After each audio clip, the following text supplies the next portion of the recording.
Hujambo na karibu mtazamaji wa Zone Media. Jina langu unaitwa Victor Moshi. Waziri wa mambo ya nje wa Irani Abbas Araghchi amekanusha vikali madai ya uwezekano wa kurejelewa kwa mazungumzo ya nyuklia kati ya Marekani na Iran, akisisitiza kuwa hakuna mpango wote wa kufanya mazungumzo hayo.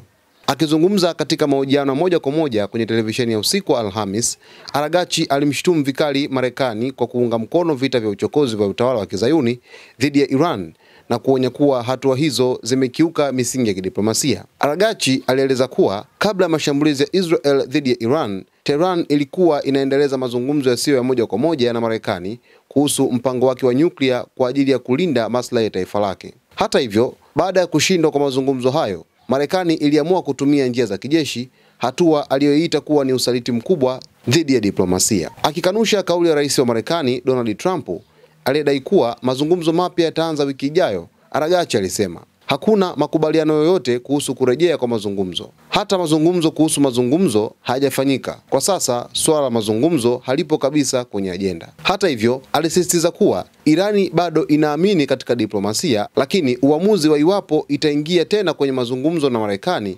utategemea tathmini ya kina ya mazingira halisi ya kisiasa. Kuhusu mpango wa nyuklia wa Iran baada ya mashambulizi ya kijeshi ya Marekani na Israel dhidi ya vituo vya nyuklia, Araghchi alifichua kuwa uharibifu uliosababishwa si mdogo na kwamba tathmini ya kina bado inaendelea kufanywa. Ni mapema kusema kama mazingira yameruhusu mazungumzo, hali bado haijawa thabiti, aliongeza Araghchi. Kwa mujibu wa taarifa rasmi, utawala wa Kizayuni ulianzisha mashambulizi makubwa dhidi ya Iran kuanzia Juni 13 yakilenga maeneo ya kijeshi, nyuklia na makazi ya raia kwa muda wa siku 12 mfululizo. Marekani ilijiunga na uvamizi huo mnamo Juni 22 kwa kushambulia vituo vitatu vya nyuklia vya Irani vilivyopo Natanz, Fordow na Isfahan. Katika mujibu wa mashambulizi hayo, jeshi la walinzi wa mapinduzi ya Kiislamu IRGC kupitia kikosi cha anga lilitekeleza mashambulizi 22 ya makombora dhidi ya Israel katika operesheni itwayo Ahadi ya Kweli 3 na kusababisha hasara kubwa katika maeneo kadhaa ya ardhi zinazokaliwa na Israel.